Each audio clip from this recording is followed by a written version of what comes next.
Fala, Vitão! Fala, Guga! Belezinha? Tudo certo, meu querido. Tudo bom, cara? Essa semana... Especial de inverno? Especial de inverno. Estamos aqui com o ar ligado, com todo agasalhado aqui. Tá... Mas o frio é bom, né? O frio é bom. As pessoas ficam elegantes. Fico, nariz escorrendo. Maravilhoso. Beleza. Muito bom, muito bom. Você vê, o frio é tão bom que quase não tem nem assunto pra gente falar hoje, né? Pois é, né? Pois é, numa época fria do futebol. Eu acho que tá tão sem assunto hoje que eu vou deixar você fazer talvez a melhor parte do programa. Deixa comigo então. Então. Roda a vinheta, produção!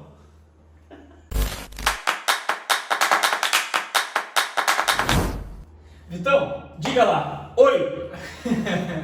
hoje vamos começar, então, parabenizando quem? Os campeões, né? Os Os campeões.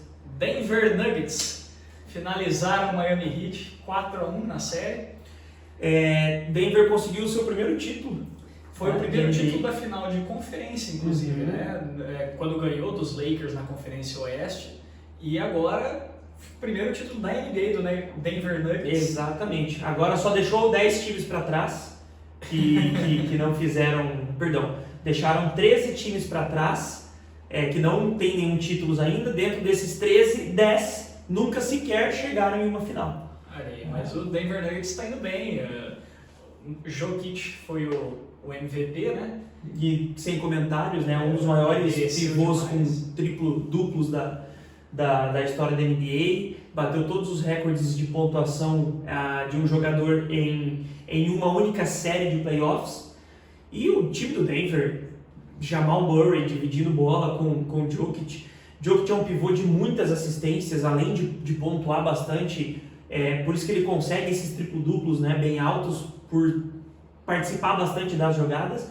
E daí sim, naturalmente, o que todo mundo esperava aconteceu, que era o quê? Um time para jogar contra o Denver vai dobrar sua marcação em cima do Jokic. E a partir daí o Denver precisava que o Jokic soltasse a bola nos outros jogadores. Então ele soube dividir o garrafão com Gordon, que chegou no Denver Nuggets para ser campeão e conseguiu. Precisava soltar mais, trabalhar mais a bola com o Jamal Murray na hora da criação, dependeu das bolas de 3. Jokic fez muitos pontos de bola de 3 e tinha pessoas me perguntando, né, se Boston tivesse chegado na final, teria sido diferente? Talvez não, mas teria engrossado um pouquinho o caldo para cima do Denver pelo fato do Boston ser conhecido muito bem defensivamente. Né? Teria feito uma dobra de marcação, teria botado uma pressão, o Miami Heat tentou, só que daí a gente começa a entrar em alguns outros fatores. O Miami Heat tem uma média de estatura muito baixa. O único alto do Miami Heat é o pivô, Adebayo. Aí o Denver isolava o Adebayo e não tinha quem marcasse o Jokic ou o Gordon. Então, sobrou. Sobrou pra eles. E tem gente maldosa falando que só deu errado porque o Neymar foi visitar o Butler, né? O Neymar pé frio e Acabou um amigo de Jimmy Butler. Acabou sendo prejudicado ali. Teve essa questão. Neymar e Butler são bem próximos. Ele foi assistir o jogo, mas não tinha. Mas era uma promessa, eu vi isso também. Foi uma promessa que o Neymar fez ao Butler, que se ele chegasse às finais da NBA, ele iria até lá pra fazer uma visita, né? Teve até um vídeo que rolou na internet do Neymar batendo bola ali com o Butler. O Butler deve ter adorado. Batendo bola assim, né? No basquete, porque no futebol eu não sei se o Butler se garante, mas o Neymar foi bem, guardou uma cesta de 3 ali. Tá certo. Mas fica aqui os nossos parabéns ao Denver Nuggets, né? A cidade de Denver veio abaixo com o título. Mas também não era para menos, a primeira, né? A primeira. 100% de aproveitamento em finais de NBA e a cidade de Denver. E nos Estados Unidos, os times têm muito esse bairrismo, né? Quando a gente olha, claro, quando a gente olha para o Brasil, para o futebol, as torcidas são muito disseminadas. E nos Estados Unidos as torcidas são muito centralizadas. Porque todo estado tem um clube forte, né, que joga na principal liga. E, consequentemente, a cidade torce muito para o time, depois o estado torce muito para o time, e assim vai. Então, você consegue ter essa paixão pelo título, que quando acontece um caso como esse, de Denver atingir o primeiro título, a cidade toda literalmente para para ver, para comemorar, isso é muito legal. É bem bacana, de fato, essa falta de rivalidade interestadual que tem lá, né? A gente viu por diversas vezes o Golden State chegando às finais e o pessoal de Los Angeles, fãs dos Lakers, por mais que sejam rivais ali, apoiando o time do Golden State nas finais, né, na outra conferência. E quase que a gente teve, Vitão, nessa final de NBA, você falou do Boston Celtics, mas do outro lado também. A gente teve os Lakers fazendo a final da conferência contra o Denver Nuggets. E se tivesse passado Lakers e Boston, teria dado uma final épica de NBA, que são os dois maiores campeões se enfrentando. Exatamente, são os dois maiores campeões da história da NBA, eles estão muito à frente do terceiro colocado. Estão empatados, o LeBron conseguiu esse feito, empatou em números de títulos, colocando o Lakers empatado com o Boston Celtics. E a gente teria a final, que é considerado o Corinthians e Palmeiras de uma NBA, o Real Madrid e Barcelona de uma NBA, que é a final entre Boston e Los Angeles Lakers. Porém, não deu muito não, o Lakers foi varrido pelo Denver. Foi vexatória a campanha do Lakers contra o Denver.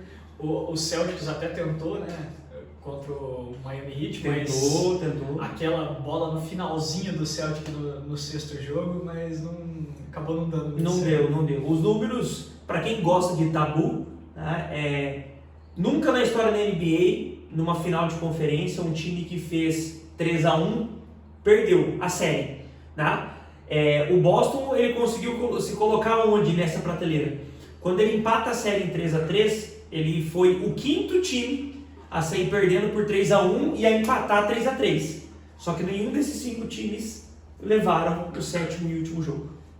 Tá certo, mas de qualquer forma foi um jogo muito bonito, tanto da final das conferências quanto esses jogos da final da NBA também. Foram espetáculos para o público aí, shows de enterrada, de tocos e arremessos de 3 e bolas no finalzinho.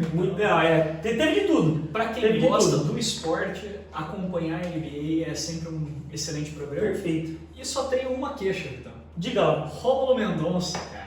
Aquela voz icônica e emblemática da NBA no Brasil, agora assinado com o Amazon Prime. Quem quis assistir NBA teve que ir para Prime, né? A Prime. Mas veja, as finais da NBA, por exemplo, a Prime não transmitiu, foram só as conferências. Então, acabamos ficando sem a voz do Rômulo Mendonça nas finais da NBA, que talvez fosse o grande momento ali, né? Dessa vez sem o papai LeBron. Mas as coisas vão se encaixando, vão se adequando. Teve. Provavelmente para ano que vem a história vai ser um pouco diferente, para a próxima temporada, né? Não ano que vem, mas para a próxima temporada. E nós tivemos Everaldo Marques pelo Sport TV. Tá? Quem acompanha, uma grande voz exatamente, quem acompanha os esportes americanos desde a época da ESPN, né? Que foi quem abriu as portas para os esportes americanos aqui no Brasil, sabe que os dois grandes narradores aí de esportes americanos se dividem entre Everaldo Marques e o Rômulo Mendonça, sem dúvidas. Legal, Vitão, partindo um pouco da NBA aqui, eu só queria aproveitar o gancho, Guga, antes da gente fazer uma troca, continuando os parabéns, para parabenizar o Stein. O Stein Cascavel, é verdade, a gente já incluiu ali na edição do último vídeo algumas imagens em alusão ao título do Stein, né? Já que a gente está falando sobre esse bailismo, porque o último vídeo que a gente gravou, as meninas iam fazer o jogo da final, fizeram o jogo da final e ganhou. Ou seja, Cascavel, em termos de futsal, é a referência aí nas Américas, em virtude de ter levado a Libertadores tanto no masculino quanto no feminino. Exatamente, e que campanha das meninas, né? Fecharam com 45 sobraram. E baliza 0, não passou uma bola, cara. Sobraram em quadra. Quem assistiu os jogos acompanhando pelo YouTube, pelo canal da própria Conmebol, as meninas, chegou a ser aquele jogo parado em virtude do domínio das meninas, né? Não chegou a ser emocionante, mas foi um jogo vibrante porque as meninas estavam socando o tempo todo nas adversárias, então foi muito legal levantar esse caneco. Foi muito legal. Tá certo. Então, seleção brasileira, cara, que a gente tenta tirar aqui dos nossos comentários habituais, mas enquanto Edinaldo Rodrigues não se posiciona, a gente fica à mercê desse novo treinador. E somado a isso, a gente vê a escola gaúcha continuando o massacre ao bom futebol jogado no Brasil, né? Ramon Menezes ali vai escalar, tá escalando agora o time pro amistoso que vai ter, a gente está gravando hoje, é sexta, amanhã é o amistoso? Se não me engano, sim. Vai ter o amistoso contra a Guiné e dos 11 titulares é muito provável que tenhamos 9 que foram a campo no último jogo da Copa do Mundo. Então assim, o que era para ser uma renovação, que se pinta como uma renovação a cada convocação da seleção brasileira, a hora que chega lá, parece que a panela se estrutura novamente. De novidade, teremos então Ayrton Lucas pela lateral esquerda e Joelinton, que, como a gente já comentou na semana passada, é um grande nome, né? Mas ainda é a única novidade ali. Quem vai terminar esse meio campo junto com o Casimiro vai ser o Paquetá, teu ídolo Lucas Paquetá. Vamos lá, falar de alguns pontos específicos, né, para a gente não se delongar muito em seleção. Eu vejo, Guga, apesar de ser 9 jogadores que jogaram no último jogo da Copa, mas a gente começa a ver com algumas caras novas e fica alguns pontos só em discussão. Goleiro não tem o que a gente fazer, né? A gente já comentou sobre isso, os 3 que estão ali são os 3 que é para estar, porque são os 3 melhores da atualidade.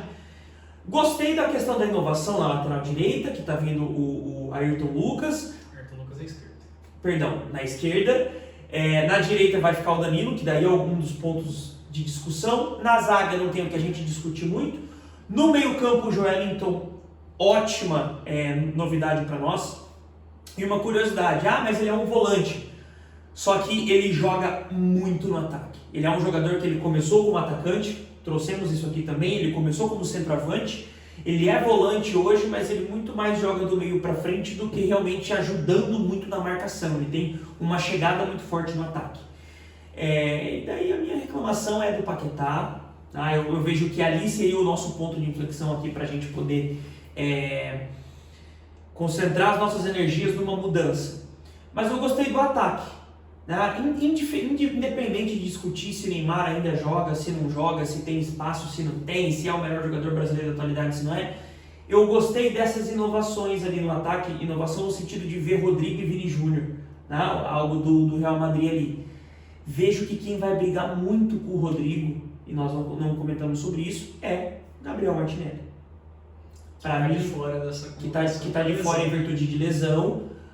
Porém, foi o melhor jogador brasileiro da Premier League, foi o maior artilheiro brasileiro da Premier League, igualou os números do Roberto Firmino em uma única temporada pela Premier League. Só que o Firmino fez esses números praticamente nos seus 30 anos de idade, né? Pegando aquela fase boa do Liverpool de 2 anos atrás, 28, 29, 30 anos foram os últimos anos do Firmino batendo no Liverpool. O Gabriel Martinelli é muito jovem, tem 22 anos. E o time do Arsenal a gente espera que mantenha esse bom nível na próxima temporada, para que daí a gente possa ver até um retorno do Gabriel Jesus, muito contestado nas convocações para a seleção brasileira, mas eu peço a compreensão de quem assiste nós, de olhar uma coisa, que é algo que eu e o Google sempre trouxemos para a discussão. Você convoca um jogador que está brilhando num esquema tático no clube dele, e de repente você traz ele para a seleção brasileira para fazer algo que ele não faz. O Gabriel Jesus, todas as vezes que foi convocado para a seleção brasileira, ele fazia uma posição de reforçar a defesa do Brasil.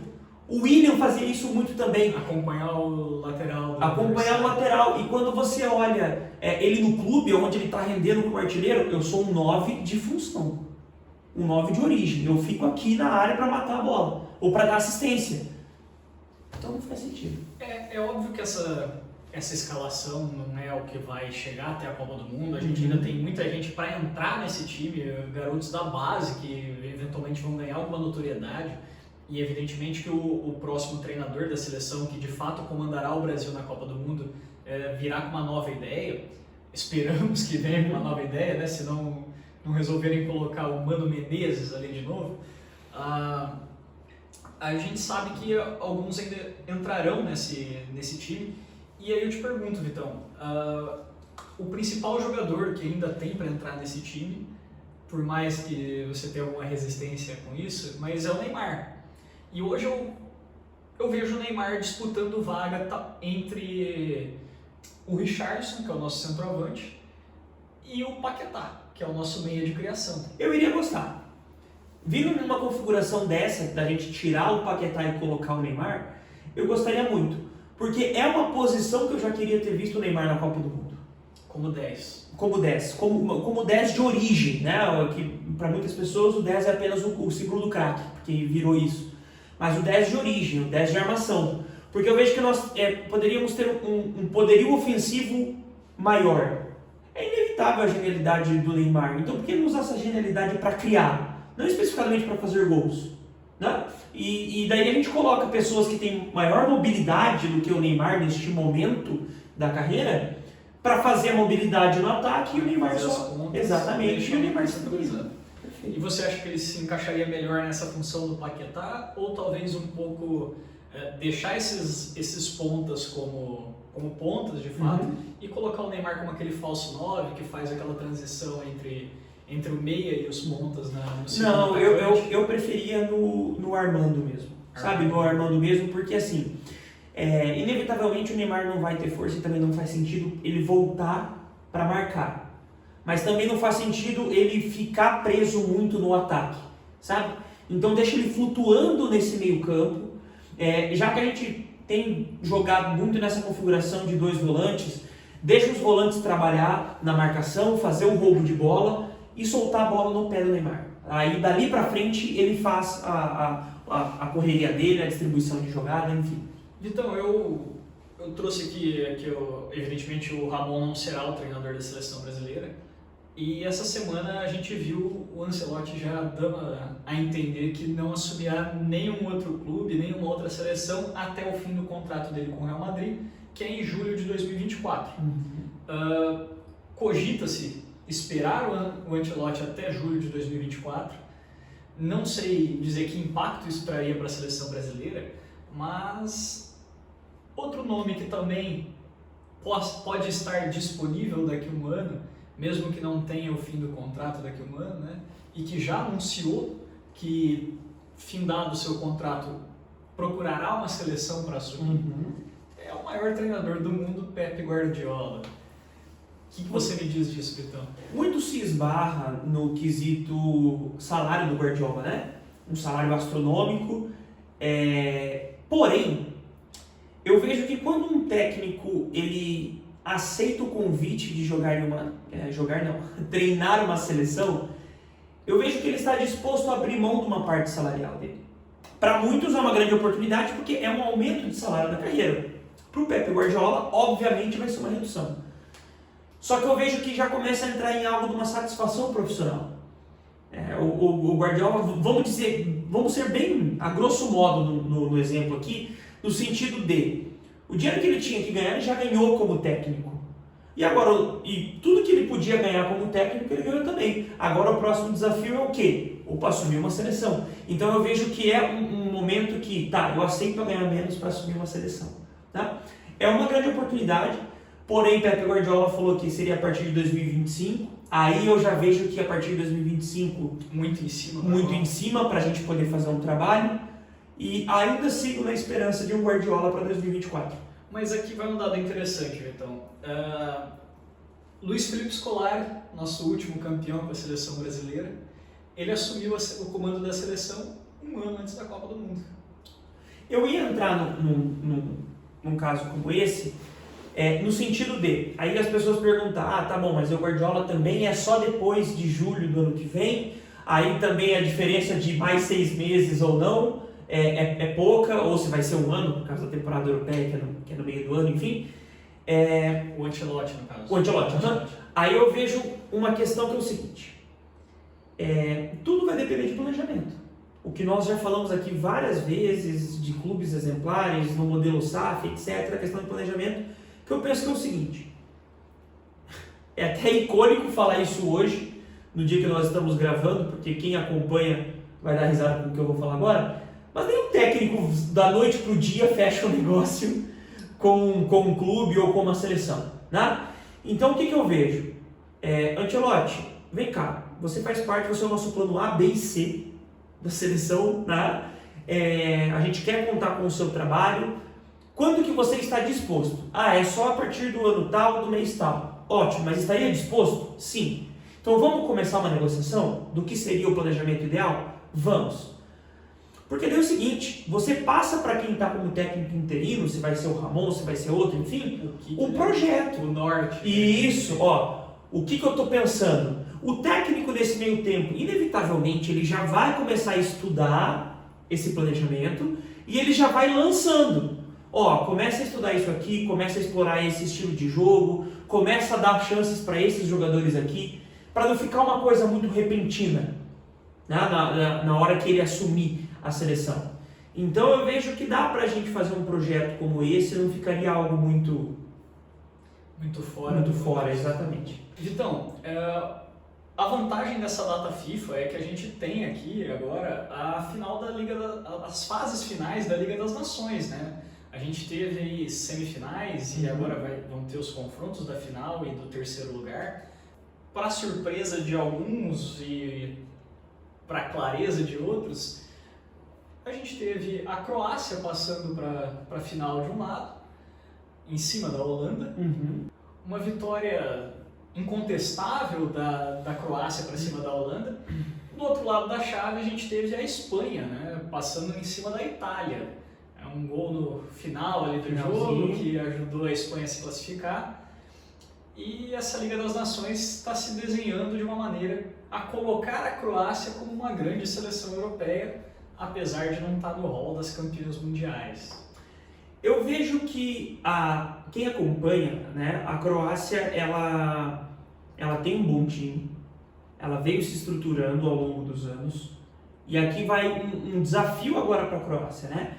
Porque na penúltima Copa do Mundo, segunda colocada, na última Copa do Mundo foi a terceira colocada, chega no final de uma Liga das Nações, podendo ser campeão, tendo time para bater a Espanha, tem um estilo de jogo próprio, que o brasileiro já está conhecendo bem, né, infelizmente, só que é uma boa seleção, bons jogadores que estão jogando em clubes de alto nível no Campeonato Europeu. Deixa apenas um questionamento: o que será do futuro da seleção da Croácia? Porque a Croácia, eu coloco ela que ela é um projeto feito como a Bélgica que deu certo, né? O De Bruyne trouxe isso quando ele fala de Bélgica. Nós fomos a geração que era para ter dado certo, que era para ter trazido títulos para a Bélgica, e não conseguimos. E a Bélgica não tem, você não vê um jogador de 18, 20 anos exatamente nesse projeto. Então talvez a gente veja a Bélgica numa caída nos próximos anos, e a Croácia, ela chegou num ponto que ela tem se mantido. Mas agora também, como que vai ser o projeto para a Croácia a partir daqui? Porque Rakitic já foi, que é um jogador que começou esse projeto. Modric já vai, né? Modric acho que tem mais uns 10 aninhos só, né? Deve ter. Então, o que vai ser das próximas gerações do futebol croata? Eu vejo assim que a gente, ao contrário do que acontecia com a Bélgica, evidentemente que a Bélgica tinha lá alguns nomes, né, que despontavam, Tielemans, por exemplo, que hoje já nem sei mais em que clube está, mas na época era uma promessa de base, né? A gente não vê mais esses jogadores, mas ao contrário disso, a Croácia, por exemplo, tem alguns grandes nomes despontando na seleção e muito novos. Um exemplo disso é o zagueiro Vardiol, que... O próprio Real Madrid, né, tem interesse na contratação. Eu já estava vendo que o Manchester City está em vias de finalizar Ou seja, os melhores clubes da Europa estão... Exatamente, já tem chamado a atenção de grandes clubes europeus. E assim, só um exemplo de nomes dessa geração croata que tem puxado à frente aí, né? A gente vê alguns outros nomes da Croácia também se despontando, né? Aparecendo pelos seus clubes, ao contrário do que aconteceu com a Bélgica. É óbvio que a Croácia talvez não tenha essa tradição toda no futebol para se manter no alto por muito tempo, mas talvez começando com uma Nations League, o próximo passo possa ser uma Euro, dali em diante talvez, né, como você mesmo já pontuou, que já chegou às fases finais de Copa do Mundo, já conseguiu o segundo e terceiro lugar, a prata e o bronze já está na mão da Croácia, quem sabe um ouro na próxima Copa aí, né? E evidentemente que tudo isso passa por uma série de fatores, dentre eles a camisa, que é sempre pesada. Claro, claro. É assim, é tudo, de novo, né? Tudo questão do projeto, tá? A gente tem um exemplo também dentro da Europa, o Luiz Felipe Scolari conhece muito bem, que é a seleção da Grécia. Para quem não sabe, a seleção da Grécia tem um título de Eurocopa. Quando o Luiz Felipe Scolari era técnico de Portugal, foi em cima de Portugal o título que a Grécia teve. Só que a Grécia era uma seleção velha. Era uma seleção de jogadores já experientes que alcançaram esse título, que era um sonho para a Grécia. Porém, depois desse título, nunca mais ganharam uma Copa, nunca mais tiveram uma expressão dentro de uma Eurocopa. Diferente da Grécia, que vem mantendo essa constância. Diferente da Croácia, que vem mantendo essa constância. E a Bélgica, que a gente já citou aqui. Então, vamos ver a cena dos próximos capítulos. Né? Nas próximas semanas, a gente já traz para a galera aí quem que foi o campeão dessa Nations League. Exatamente. Em contrapartida... Nas próximas semanas, né? Em contrapartida, a Croácia ganhou na semifinal da Holanda. Uma seleção que chegou com uma boa perspectiva para a última Copa do Mundo e ela é uma seleção de jogadores jovens. Tem alguns jogadores experientes, como é o caso do próprio Van Dijk, né? o próprio De Vrij, porém ela tem muitos jogadores novos. O Ake, o próprio Gakpo, né? Então, só que a Holanda está voltando dessa crescente, de ter boas referências. Então, é uma seleção que está se comprovando aí ser uma seleção forte dentro dos próximos anos. E do outro lado, a gente teve o clássico de Espanha e Itália. Espanha e Itália também foi triste para o torcedor da Itália, que estreava uma camisa comemorativa. Que bonita aquela camisa. Camisa sensacional, vou botar aí na tela para vocês em um lugar. O editor, coloca ela vindo meio que rodando assim, com os brilhos e tal. Você quer a nossa edição, editor, né? A nossa edição não consegue. Vamos ver, eu duvido. Mas vai aparecer a camisa, assim, tá ótimo. O preço vai assustar, assim, ninguém vai querer comprar, então deixa só aparecendo. Mas teve a água no chope da comemoração da camisa da Itália, que foi a bela atuação do Rodri, mais uma vez eleito o melhor jogador em campo. Tem se mostrado cada vez mais um excelente volante, um volante que pode tomar o lugar do Busquets na seleção. Né? O Busquets foi muito importante para o título da Espanha em 2010. Finalmente encontraram um substituto. E de novo falamos de um volante, né? Um volante que foi eleito o melhor jogador na final da Champions, um volante eleito, né, num jogo de semifinal de Liga das Nações, para ver essa atenção que a posição do volante assumiu, né, essa relevância que um volante tem tido agora a título mundial. E nós com talvez um dos melhores volantes do mundo, vamos ver onde a gente vai chegar. Muito bem, muito bem. Esse jogo foi legal, Guga, para a Itália mostrar que tem força ainda, né? Que tem futebol. Ficou fora da Copa do Mundo, teve uma péssima atuação na penúltima Copa do Mundo, ganhou a Eurocopa, de repente o time se perdeu entre discussões de não ter nova geração, que ficou em segundo lugar na Copa do Mundo Sub-20, com a geração que está muito velha, que vai disputar o terceiro lugar de Liga das Nações. Então a Itália, a gente sabe, tem tradição no futebol, né? Quer arriscar um palpite? Na final? Na final e no terceiro lugar, já estamos aqui. 2-1 Espanha. 2-1 Espanha. Na Liga das Nações. E no terceiro lugar? Terceiro lugar, 2-0 Itália, em cima da Holanda. Para quem vai apostar aí, usar essas casas de aposta, eu já vou dar um palpite um pouco diferente. Porque eu acho que a Holanda vai surpreender a Itália. E na final também acho que a Croácia vai levar o primeiro caneco para casa. Então, vamos ver. Fica a opção para vocês. Prefiro que a Croácia ganhe também. Vamos ver, pelo menos a gente não vai ter sido eliminado por uma seleção que não tem título nenhum. Né? Exatamente. Então, até semana que vem, pessoal. Galera, inscrevam-se no canal, aqui embaixo. Ative o sininho, isso aí. Compartilhe com geral. Valeu? Valeu. Editor, queria fazer um pedido. Coloca aqui umas edições aqui, assim, um letreiro passando e tal. Tudo certo. O editor era foda.